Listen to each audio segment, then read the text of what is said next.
2026 തുടങ്ങുന്നതിന് മുമ്പ് എന്തൊക്കെ കാര്യങ്ങൾ ആസ് എ PSC ആസ്പിരന്റ് അല്ലെങ്കിൽ ജോലി കിട്ടാൻ ആഗ്രഹിക്കുന്നവർ ചെയ്തിരിക്കണം എന്നുള്ളതാണ് ഇന്നത്തെ വീഡിയോ. കുറച്ചധികം കാര്യങ്ങൾ എഴുതി വെച്ചിട്ടുണ്ട്. അതിൽ നിങ്ങൾക്ക് പ്രയോജനകരമായ കുറച്ചധികം കാര്യങ്ങൾ ഉണ്ടാകും. അപ്പോൾ തീർച്ചയായിട്ടും വീഡിയോ മുഴുവനായിട്ട് കാണുക. അപ്പോൾ ഇനിയും നമുക്ക് നമ്മുടെ വർഷം തീരാൻ പോവുകയാണ് അല്ലേ? 2026 നമ്മൾ ഓരോരുത്തരും കടക്കുകയാണ്. അപ്പോൾ ഈ കടക്കുമ്പോൾ നമുക്ക് ആദ്യം എന്താണ് മനസ്സിലേക്ക് പോകേണ്ടത്? നമ്മൾ കഴിഞ്ഞ തവണകളിൽ ചെയ്തിരുന്ന കുറച്ചധികം കാര്യങ്ങളുണ്ട്. പ്ലസും മൈനസും ഒക്കെ ചെയ്തിട്ടുണ്ട് അല്ലേ? പരീക്ഷകളാണെങ്കിൽ നമ്മൾ എന്തൊക്കെ പരീക്ഷകൾ എഴുതി, അല്ലെങ്കിൽ എന്തൊക്കെ പരീക്ഷകൾക്ക് വേണ്ടി പ്രിപ്പയർ ചെയ്തു, അതിന് കിട്ടിയ മാർക്കുകളുണ്ടോ, ഇങ്ങനെയുള്ള കാര്യങ്ങൾ ഒന്ന് ലിസ്റ്റ് ഔട്ട് ചെയ്യുക. ചിലത് കയ്യാല വരുമ്പോൾ തിരിഞ്ഞിട്ട് പോയിട്ടുണ്ടാവും, അടുത്ത മാർക്കിൽ കട്ട് ഓഫ് പോയിട്ടുണ്ടാവും. ചിലപ്പം പ്രിലിംസ് ക്ലിയർ ചെയ്തു, മെയിൻസ് ക്ലിയർ ചെയ്തിട്ടുണ്ടാവില്ല. ചിലപ്പം പരീക്ഷ ഡേറ്റ് പോലും അറിഞ്ഞിട്ടുണ്ടാവില്ല. ചിലത് ഇന്റർവ്യൂ ഡേറ്റ് അറിഞ്ഞിട്ടുണ്ടാവില്ല. ചില സമയങ്ങളിൽ നമ്മൾ എന്തായിരിക്കും, നോട്ടിഫിക്കേഷനെ അറിഞ്ഞിട്ടുണ്ടാവത്തില്ല, കൺഫർമേഷൻ അറിഞ്ഞിട്ടുണ്ടാവില്ല. ഇനി PSC പോലും രജിസ്റ്റർ ചെയ്യാത്തവരുണ്ടായിരിക്കും. ഇങ്ങനെ പല പല പല പ്രശ്നങ്ങളും നമ്മൾ ഉണ്ടായിട്ടുണ്ടായിരിക്കും. അപ്പം നിങ്ങൾ അതെന്തൊക്കെയാണെന്ന് ഒന്ന് റീവൈൻഡ് ചെയ്യുന്നത് 2025 ഈ ലാസ്റ്റ് ലാപ്പിലായിരിക്കണം.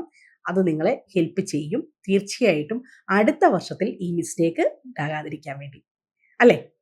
അടുത്തത്, നമ്മുടെ ഈ ഒരു ട്രാക്ക് നമ്മൾ ആ റിവ്യൂ റിവ്യൂ കാർഡ് കണ്ടു കഴിഞ്ഞാൽ നമുക്ക് മനസ്സിലാകും നമ്മൾ എന്തുകൊണ്ടാണ് അവിടെ ചില സമയങ്ങളിൽ ഇങ്ങനെയൊക്കെ നമുക്ക് സംഭവിച്ചത് എന്നൊന്ന് അനലൈസ് ചെയ്യുക. ഈ റിവ്യൂ കാർഡ് കണ്ടു കഴിഞ്ഞാൽ നമുക്കൊന്ന് അനലൈസ് ചെയ്യാൻ പറ്റും. ആ അനാലിസിസിൽ ഞാൻ പറയുന്നു, നിങ്ങൾക്ക് ഒരു പ്ലസ് ഉണ്ടായിരിക്കും. ചില സമയങ്ങളിൽ നിങ്ങൾ ഇങ്ങനെ പഠിച്ചിങ്ങനെ പീക്കിലേക്ക് ഇങ്ങനെ പോയിട്ടുണ്ടാവും. ചില സമയത്ത് ഇതൊന്നും അല്ലാത്ത കുറച്ച് ഐഡിയൽ സമയം ഉണ്ടാകും. അപ്പൊ ആ പീക്കിലേക്ക് പോയി ഇരിക്കുമ്പം നമ്മൾ താഴോട്ട് നമ്മുടെ ഗ്രാഫ് വരുമല്ലോ, അത് പീക്കിൽ പോയതിനേക്കാളും ചിലപ്പം താഴെ 2 മാസം ഒന്നും ചെയ്യാതിരുന്നിട്ടുണ്ടാവും. 2 ആഴ്ച സൂപ്പറായിട്ട് പഠിച്ചിട്ടുണ്ടെങ്കിൽ 2 മാസം പുസ്തകത്തിൽ തൊടാതെയോ പലവിധ പ്രശ്നങ്ങൾ, ഇത് മനഃപൂർവ്വം വന്ന പ്രശ്നങ്ങളായിരിക്കില്ല. ആ നമ്മുടെ നെഗറ്റീവിലേക്ക് ഗ്രാഫ് ഇറങ്ങിയിട്ടുണ്ടെങ്കിൽ ആ നെഗറ്റീവ് ഗ്രാഫ് ഉള്ളവർ അതിന്റെ റീസൺസ് ഒന്ന് അനലൈസ് ചെയ്യുക. ചിലപ്പം കുട്ടികൾക്ക് ഒരു അസുഖം വരും, അത് കഴിഞ്ഞ് അടുത്ത കുട്ടിക്ക് ഒരു അസുഖം വരും, അത് കഴിഞ്ഞ് നമുക്ക് ആ പനി ബാധിക്കും. അപ്പൊ ഇതിന്റെ കൂട്ടത്തിലൊക്കെ നമ്മുടെ വർക്ക് എന്തായിരിക്കും, നമ്മുടെ പഠനം പുറകിലോട്ട് പോയിട്ടുണ്ടാവും. അത് കഴിഞ്ഞ് മെന്റലിയും ഒക്കെ നമ്മളൊന്ന് ഡൗൺ ആവും. ഇതൊക്കെ ഒന്ന് കവറപ്പ് ചെയ്ത് വരാൻ കുറച്ച് സമയം എടുക്കും. ഇങ്ങനെ ചിലപ്പോൾ ഒരു കല്യാണമായിരിക്കും, വീട്ടിലൊരു കല്യാണം ഉണ്ടായിരിക്കും, ചിലപ്പോൾ കുറച്ച് നാൾ നമ്മുടെ വീട്ടിൽ പോയി നിന്നിട്ടുണ്ടാവും, ചിലപ്പോൾ ഇതിനോടൊക്കെ ഒരു വിരക്തി തോന്നി കുറേ സമയം പോയിട്ടുണ്ടാകും. ഈ നെഗറ്റീവ് ഗ്രാഫ് വന്നിട്ടുള്ളതിൽ റിയൽ റീസൺസ് ഐഡന്റിഫൈ ചെയ്യുക. അപ്പൊ നമുക്ക് എപ്പോഴും ഒരേപോലെ തന്നെ ഇരിക്കാനൊന്നും പറ്റത്തില്ല. പക്ഷേ എന്നിരുന്നാലും ആ റീസൺസ് മനസ്സിലാക്കുന്നത് അടുത്ത പ്രാവശ്യം ആ നെഗറ്റീവ് ടൈം സ്പാൻ നമുക്ക് കുറയ്ക്കാൻ വേണ്ടി നമ്മളെ സഹായിക്കും.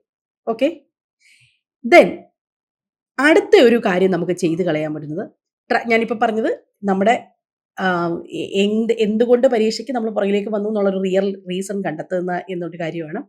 അടുത്തത്, എല്ലാ രീതിയിലും നമ്മുടെ മനസ്സിനെയും നമ്മുടെ റൂം, നമ്മുടെ ഡിവൈസ്, നമ്മൾ യൂസ് ചെയ്ത ഡിവൈസസ്, ഇതൊക്കെയും നമ്മളെ സ്വാധീനിക്കാറുണ്ട് അല്ലേ? അതായത് നമ്മളൊരു റൂമിൽ പഠിക്കുന്ന ഒരു കണ്ടീഷൻ ഉണ്ടാകും, നമ്മൾ സിസ്റ്റത്തിലൂടെ പഠിക്കുന്ന കണ്ടീഷൻ ഉണ്ടാകും, ചിലപ്പം നമ്മുടെ വീട്ടിലുള്ള സറൗണ്ടിങ്സ് നമ്മളെ ബാധിക്കും. അപ്പം നമ്മൾക്ക് ഈ ഒരു 2025 ലാസ്റ്റ് ലാപ്പിൽ നമ്മുടെ റൂം ഒന്ന് റിഫ്രഷ് ചെയ്യാം, ആവശ്യമില്ലാത്ത സാധനങ്ങളൊക്കെ എടുത്തൊന്ന് പുറത്ത് കളയാം, നമ്മുടെ സിസ്റ്റം ഒന്ന് റിഫ്രഷ് ചെയ്യാം, ആവശ്യമില്ലാത്ത ആപ്പുകളൊക്കെ നമ്മുടെ സിസ്റ്റത്തിൽ ഉണ്ടാകും, തുടങ്ങിയ സാധനങ്ങളെ ഒന്ന് ചെക്ക് ചെയ്യാം. പിന്നീട് ഡ്രസ്സുകളൊക്കെ ഒന്ന് മടക്കി വെക്കുകയും റൂമൊക്കെ ഒന്ന് പൊടിയൊക്കെ കളഞ്ഞ് ഒന്ന് ചെയ്യാനും, പിന്നെ നല്ലൊരു മസാജ് ദേഹത്തിനും തലയ്ക്കും ഒക്കെ കൂടെ നന്നായിട്ടൊന്ന് റിഫ്രഷ് ആകാനും ഒക്കെ ഉള്ള ഒരു ടൈം, വേണമെങ്കിൽ ഒരു യാത്രയൊക്കെ പോകാൻ പറ്റിയ ഒരു സമയമായിട്ട് 2025 ലാസ്റ്റ് ലാപ്പിനെ കാണുക. അതായത് കംപ്ലീറ്റ് ഒരു റിഫ്രഷ്മെന്റ് നിങ്ങളുടെ ശരീരത്തിനും നിങ്ങളുടെ മൊബൈലിനും നിങ്ങളുടെ പുസ്തകങ്ങൾക്കും ഒക്കെയും വേണം. ചിലപ്പം ഒരു പുസ്തകത്തിന്റെ ചിട്ടക്കറി എന്നെ സംബന്ധിച്ചിടത്തോളം, ഞാൻ ചില സമയങ്ങളിൽ ഈ പുസ്തകങ്ങളൊക്കെ കീറുന്നത് പോലും എൻ്റെ ഫ്രണ്ടൊക്കെ മാറിയിരുന്ന എനിക്ക് ചിലപ്പോൾ പഠിക്കാനൊക്കെ ഉള്ളൊരു മൂഡ് ഉണ്ടാവില്ല.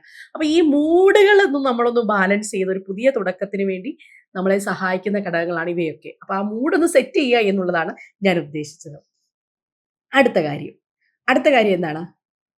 നമ്മൾ അറിഞ്ഞോ അറിയാതെയോ പോയ സമയം പാഴാക്കിയ ചില സാധനങ്ങളുണ്ട്. അതിനെ ഐഡന്റിഫൈ ചെയ്യണം. അത് നിങ്ങളുടെ ഒരു സുഹൃത്താകാം, അത് ചിലപ്പോൾ നിങ്ങളുടെ ഒരു ശീലമാകാം. മനസ്സിലായോ? അറിഞ്ഞോ അറിയാതെയോ നിങ്ങളുടെ സമയം കൊന്ന കുറേ കാര്യങ്ങളുണ്ടാകാം. അതെന്തൊക്കെയാണ്? ചിലപ്പം ഒരു ഇൻസ്റ്റയിലെ ചില കാര്യങ്ങൾ നോക്കിയിരുന്ന് നമ്മുടെ ഫോണിലൊന്നും ചെക്ക് ചെയ്ത് അറിയാൻ പറ്റും. ചില പ്രൊഡക്ടിവിറ്റി ടൈം എന്നൊക്കെ പറഞ്ഞിട്ട് നമുക്ക് കാണാൻ പറ്റും. നമ്മൾ ഫുൾ ടൈം ഇൻസ്റ്റ തോണ്ടിക്കൊണ്ടിരിക്കുക അല്ലെങ്കിൽ ഒരു കാര്യത്തിന് സെർച്ച് ചെയ്തുകൊണ്ടിരുന്നു കഴിഞ്ഞാൽ അത് നമ്മുടെ പ്രൊഡക്റ്റീവ് ടൈം ആവത്തില്ല. അല്ലേ? പഠനത്തിന് വേണ്ടി ഉപയോഗിക്കാം. ചിലർ ഓൺലൈൻ ക്ലാസ് എടുത്ത് വെച്ചിട്ട് കൂടുതൽ സമയവും അങ്ങനെ യൂസ് ചെയ്യുന്നവരായിരിക്കും. അപ്പൊ എന്താണോ നിങ്ങളുടെ പ്രൊഡക്റ്റീവ് ടൈമിന് ചിലർ നെറ്റ്‌വർക്ക് ആയിരിക്കും. ഫോണിൽ വിളിച്ചിട്ട് സംസാരിച്ചുകൊണ്ടിരിക്കുന്നതായിരിക്കും. ചിലപ്പം കിടന്ന് ഉറങ്ങിയ ശീലമായിരിക്കാം. എന്ത് ശീലമാണ് നിങ്ങളുടെ പുറകിലേക്ക് നയിച്ചത് എന്നുള്ളതും തിരിച്ചറിയേണ്ട സമയം ഇപ്പോഴാണ്. നെക്സ്റ്റ് വർഷത്തില് നമുക്ക് ആ ശീലങ്ങളൊക്കെ ഒന്ന് കുറയ്ക്കാൻ ഒന്നും കൂടെ ഒന്ന് കൺട്രോൾ ചെയ്യാൻ വേണ്ടി ഐഡന്റിഫൈ ചെയ്യുന്ന മറ്റാരും ഐഡന്റിഫൈ ചെയ്യേണ്ട നിങ്ങൾക്കേ നിങ്ങളെ ഐഡന്റിഫൈ ചെയ്യാൻ പറ്റത്തുള്ളൂ. അതുകൊണ്ട് തന്നെ ഐഡന്റിഫൈ ചെയ്യാനായിട്ടും നിങ്ങൾ പ്രധാന പരിഗണന അവയ്ക്കും കൊടുക്കണം. അടുത്ത എന്താണ്? അടുത്തത് ഏറ്റവും വലിയൊരു കാര്യം തന്നെയാണ് ഹെൽത്തിനെ ഒന്ന് നോക്കുക. ഒന്ന് പോയി ഒന്ന് ഓവറോൾ ഒന്ന് ബോഡി ചെക്കപ്പോ അല്ലെങ്കിൽ ഷുഗറോ പ്രഷറോ അതൊക്കെ ഉണ്ടോ എന്ന് നോക്കുക. കഴിഞ്ഞ മാസങ്ങളിലൊക്കെ മുടി കൊഴിഞ്ഞിട്ടുണ്ടെങ്കിൽ ചിലപ്പം നല്ല വൈറ്റമിൻസിൻ്റെ ഒക്കെ ഇതായിരിക്കാം. എത്രമാത്രം നമ്മൾ നമ്മുടെ ഹെൽത്തിന് പരിഗണന കൊടുക്കുന്നു അപ്പോൾ നമ്മുടെ രോഗപ്രതിരോധ ശേഷിയൊക്കെ കൂടും. അടിക്കടി നമുക്ക് ഇതേപോലുള്ള പല കാര്യങ്ങളൊന്നും ഒഴിവാക്കാൻ പറ്റും. നമ്മുടെ ഫാമിലിയൊക്കെ ഒന്ന് ഹെൽപ്പ് ചെയ്യാൻ സാധിക്കും. മക്കളെയൊക്കെ ആയാലും നല്ല പോഷക സമ്പുഷ്ടമായ ആഹാരമൊക്കെ കൊടുത്ത് നമുക്ക് നമ്മുടെ സമയം സേവ് ചെയ്യാൻ ഇവയൊക്കെ സാധിക്കുന്നുണ്ട്. അപ്പൊ അങ്ങനെയുള്ള കാര്യങ്ങളും ചെക്ക് ചെയ്യേണ്ട ഒരു സമയമാണ്. ദെൻ ഏറ്റവും ഇമ്പോർട്ടൻ്റ് ഈ വർഷം എടുക്കേണ്ട ഡിസിഷൻ ക്വാളിറ്റി ആയിട്ട് പഠനത്തിൽ ക്രമീകരിക്കണമെങ്കിൽ, അതായത് വളരെ കുറച്ച് സമയം പഠിച്ചുകൊണ്ട് നമുക്കൊരു റാങ്ക് ലിസ്റ്റിലേക്ക് എത്തണമെങ്കിൽ നമ്മൾ എന്തൊക്കെ കാര്യങ്ങൾ ചെയ്യണം? അതായത് ക്വാളിറ്റി സമയം എന്ന് പറയുന്ന ഒരെണ്ണമുണ്ട് നിങ്ങളുടെ ലൈഫിലെന്ന് മനസ്സിലാക്കുക. കഴിഞ്ഞ വർഷങ്ങളിൽ നമുക്കത് എവിടൊക്കെയോ നഷ്ടപ്പെട്ടിട്ടുണ്ടായിരുന്നു. ഇനി ഈ ഒരു പുതിയ വർഷങ്ങളിൽ നമ്മൾ ഏറ്റവും പ്രധാനപ്പെട്ട ശീലം എടുക്കേണ്ടത് നമ്മുടെ ക്വാളിറ്റി ടൈം ഇംപ്രൂവ് ചെയ്യുക എന്നുള്ളതാണ്. അതിനുവേണ്ടി എന്തായിരിക്കണം നമ്മൾ ചെയ്യേണ്ടത്? ഏറ്റവും നമ്മുടെ സമയം സേവ് ചെയ്യാൻ സഹായകരമായ രീതിയിൽ തന്നെയായിരിക്കണം നിങ്ങളുടെ പഠനം. ഏറ്റവും കുറച്ച് സമയം കൊണ്ട് തന്നെ നിങ്ങൾക്ക് പഠിക്കാൻ സാധിക്കണം. ഏറ്റവും കുറച്ച് സമയം കൊണ്ട് നിങ്ങൾക്ക് നോട്ട് എഴുതാൻ സാധിക്കണം. അടുത്ത എന്തായിരിക്കണം? ഏറ്റവും കുറച്ച് സമയം കൊണ്ട് നിങ്ങൾക്ക് നന്നായിട്ട് റിവിഷൻ ചെയ്യാൻ സാധിക്കണം. ഇതൊക്കെ നിങ്ങളുടെ സ്ട്രാറ്റജിയിൽ ഉൾപ്പെടുത്തുക. വരാൻ പോകുന്ന എല്ലാ എക്സാംസിനെ പറ്റി നിങ്ങൾക്ക് ധാരണയുണ്ടാകും. അവയൊക്കെ നിങ്ങൾ എഴുതുകയും വേണം. എങ്കിൽ മാത്രമാണ് നിങ്ങളൊരു ലിസ്റ്റിൽ ഉണ്ടാകുക. ഇപ്പൊ 2026 തുടങ്ങുന്നതിന് മുമ്പായിട്ട് ഈ ശീലങ്ങളൊക്കെ ഉൾപ്പെടുത്താൻ വേണ്ടി നന്നായിട്ട് നിങ്ങളൊന്ന് പ്രയത്നിക്കുക.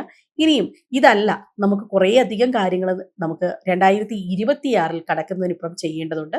ഈ ഒരു കാര്യങ്ങളിൽ നിങ്ങൾക്ക് ഏതെങ്കിലുമൊക്കെ പോയിന്റ്സ് വന്നിട്ടുണ്ടോ എന്നുള്ളതും ഒന്ന് കമന്റ് ചെയ്യുക. അപ്പം അതോടൊപ്പം തന്നെ 2026 ജേർണലിംഗ് എങ്ങനെ സ്റ്റാർട്ട് ചെയ്യാമെന്നും ഞാനൊരു വീഡിയോ ചെയ്യുന്നുണ്ട്.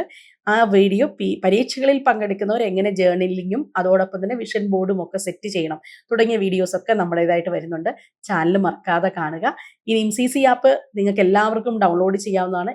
ഏത് പ്രായത്തിലുള്ളവർക്കും എന്തും പഠിക്കാൻ സഹായിക്കുന്നതാണ് നമ്മുടെ CC ലേണിംഗ് ആപ്പ്. അതിലൂടെ നിങ്ങൾക്ക് സംരംഭകരാകാനും PSC എക്സാംസ് നേടാനും അതോടൊപ്പം തന്നെ സ്കൂൾ ട്യൂഷൻസ് നൽകാനും ഒക്കെയും സഹായിക്കുന്ന എന്ത് ജോലിയും നേടാൻ സഹായിക്കുന്ന ഒരു ആപ്പാണ് CC ആപ്പ്. ഇന്ന് തന്നെ ഡൗൺലോഡ് ചെയ്യുക.